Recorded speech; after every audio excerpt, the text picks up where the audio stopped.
Semana de UFC 315, é o segundo evento desse mês, então é uma hora importantíssima da gente pontuar no Fantasy, não é verdade?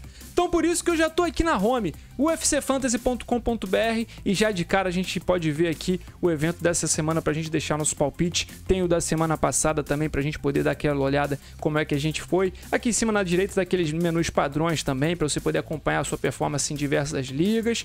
E partiu palpitar. E lembrando sempre, rapaziada, que o Fantasy do UFC não é jogo de azar, então não tem dinheiro envolvido, não tem nada disso, fica tranquilo, tá? Mas você, se for bem no ranking mensal e semestral, você pode ganhar prêmios, como o Vale Presente da Venom, para sair vestido de UFC e Venom da cabeça aos pés. Também pode ganhar experiências, como jantares com atletas, treinos, se você se garantir, e pode até visitar os estúdios do UFC Fight Pass Brasil. Então, muita coisa boa pode acontecer. Então, mande seu palpite, se cadastre no Fantasy e vambora nos divertir, porque logo de cara a gente pode ver um apanhadão geral pra gente entender como é que funciona, né? Se você acerta o vencedor, 10 pontos. Se você acerta o método, 20 pontos. Se você acerta em qual round foi ou que tipo de decisão unânime ou dividida, 30 pontos pra você.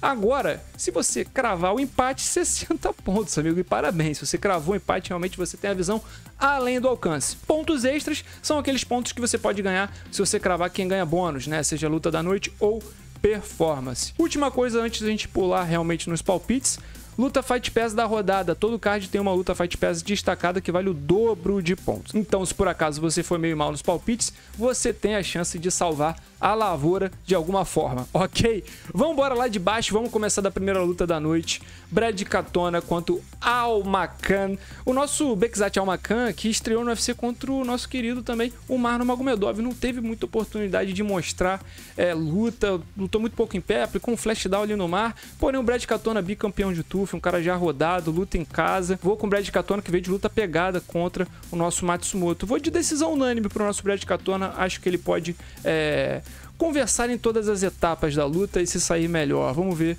se o Bekzat vai me provar errado. Mas salvo o palpite, importante sempre salvar o palpite. Como eu tinha falado, ó, aqui que você pode ver a questão dos pontos extras. Mas vamos ver o card todo primeiro, depois a gente faz o ponto extra. Segunda luta do card, a gente tem o Daniel Willicat de volta ao UFC.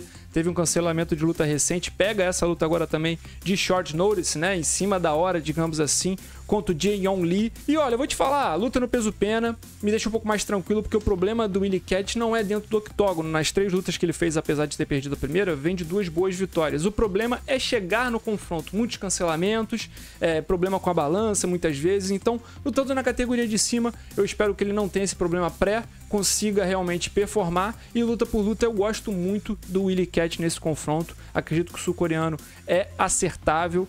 Não sei se o Willicat vai ser capaz de nocautear ou quem sabe finalizar, porém confio numa decisão aqui pro nosso brasileiro. Na próxima luta a gente tem mais brasileiro, é o Bruno Blindado pegando o Marc-André Barriault. Os dois vêm num momento complicado, são derrotas seguidas, os dois, inclusive a última vitória foi em 2023. O Blindado, que já falou muito da questão do preparo psicológico, de às vezes não estar 100% bem, e eu acho que isso é fator fundamental, porque luta por luta o Barriault vem de 2 nocautes sofridos nos últimos 10, 12 meses, então a sequência para ele tem sido mais complicado. Pro Bruno Blindado, que tem perdido lutas apertadas na decisão.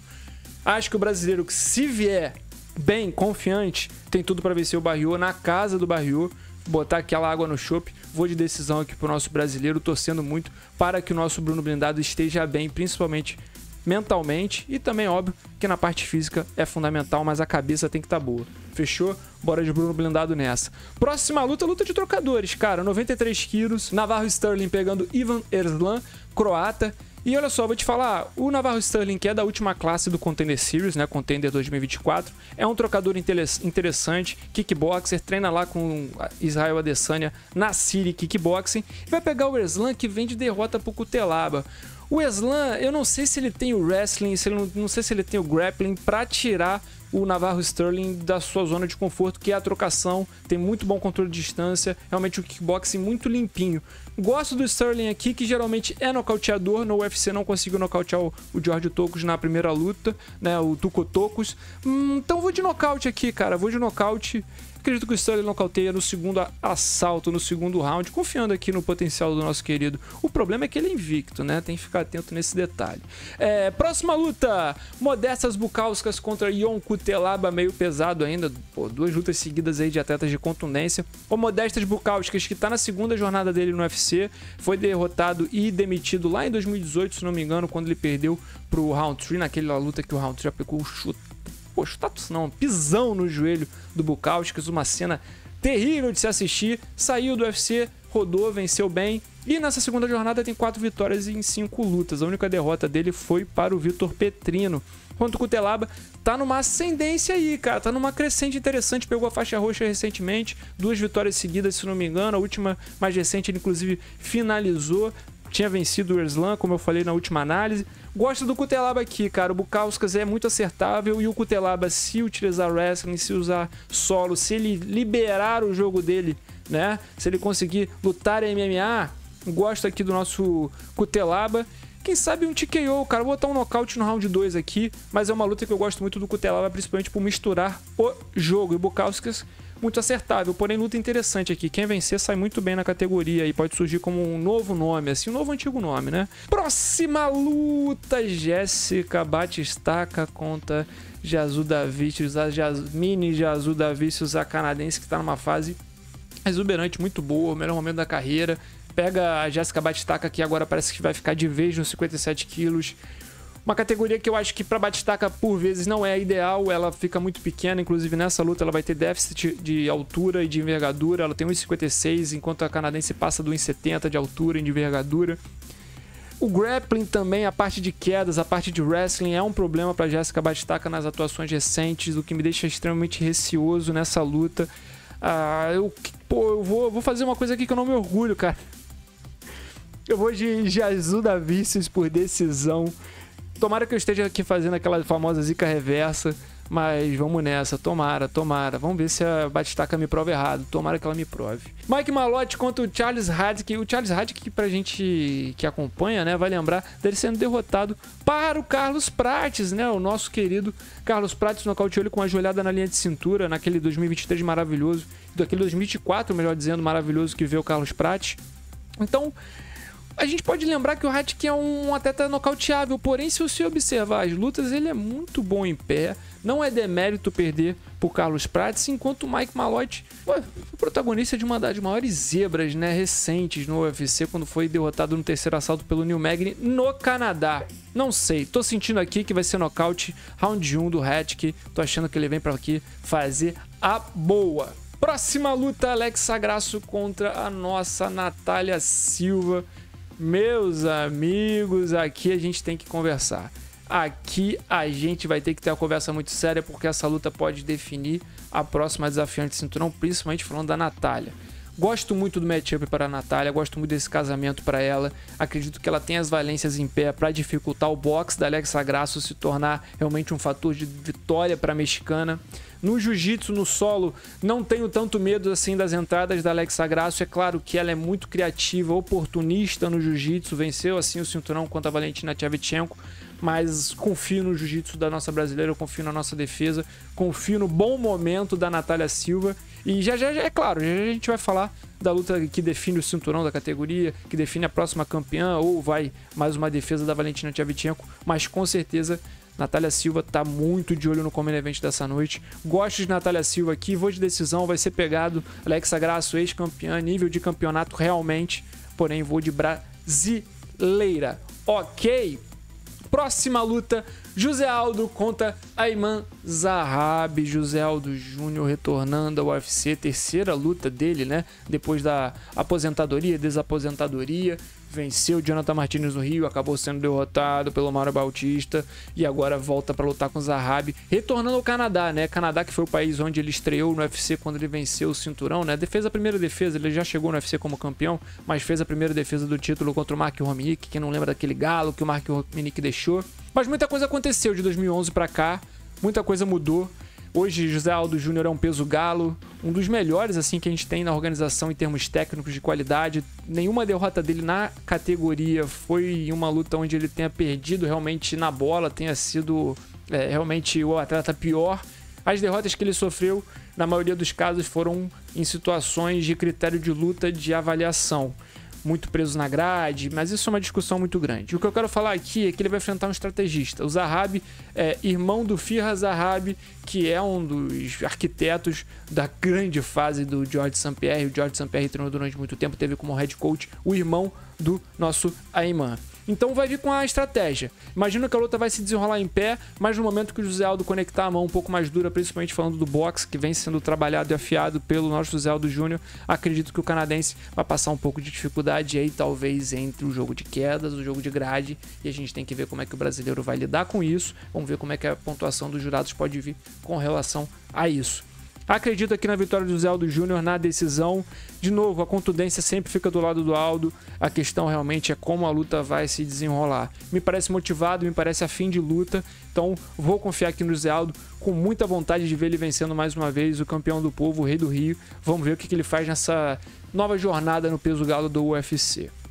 Com o main event da noite, Valentina Shevchenko contra Manon Fiorot. Shevchenko enfrentando a francesa Fiorot, que é assim um problema. É um problema para a campeã, não vou mentir para você. Fisicamente é mais avantajada, é mais alta, tem envergadura melhor, uma defesa de queda que está beirando ali mais que 90%, né? Acho que está acima dos 90%. Se não me engano, apenas a Jennifer Maia conseguiu quedar a Fiorot no UFC. E é isso que vai ser o diferencial dessa luta.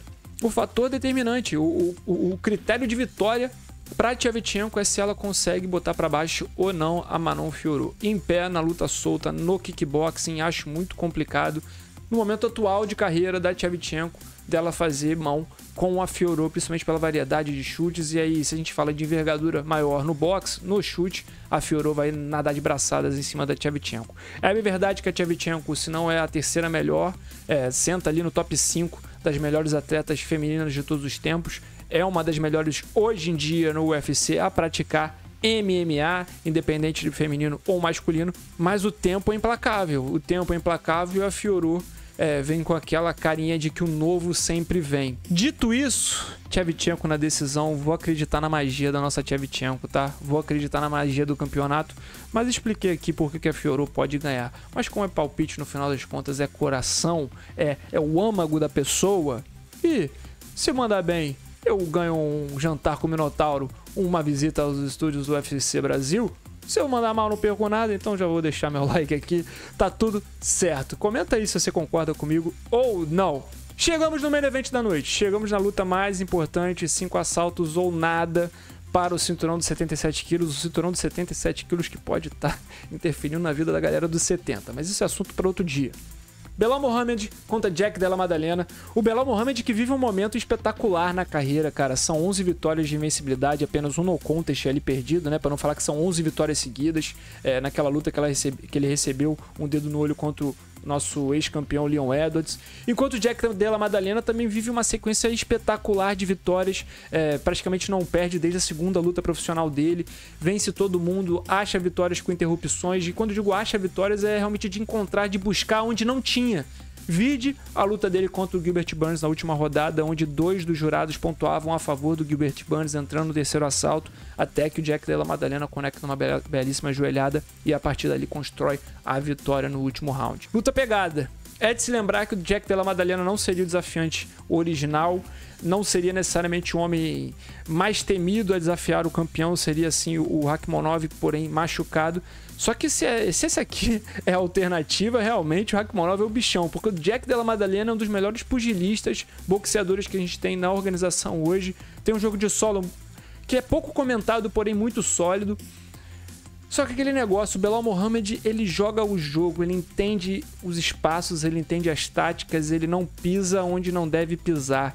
Acredito aqui numa trocação muito focada na parte defensiva pro Belal Muhammad. Uso extensivo de jabs, talvez espelhando até a própria base do Della Maddalena para ter vantagem assim e no final das contas construir uma decisão com quedas, misturando o jogo.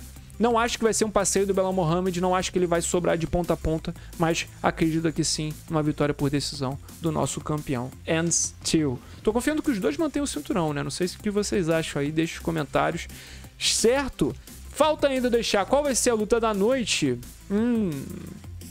Qual será a luta da noite?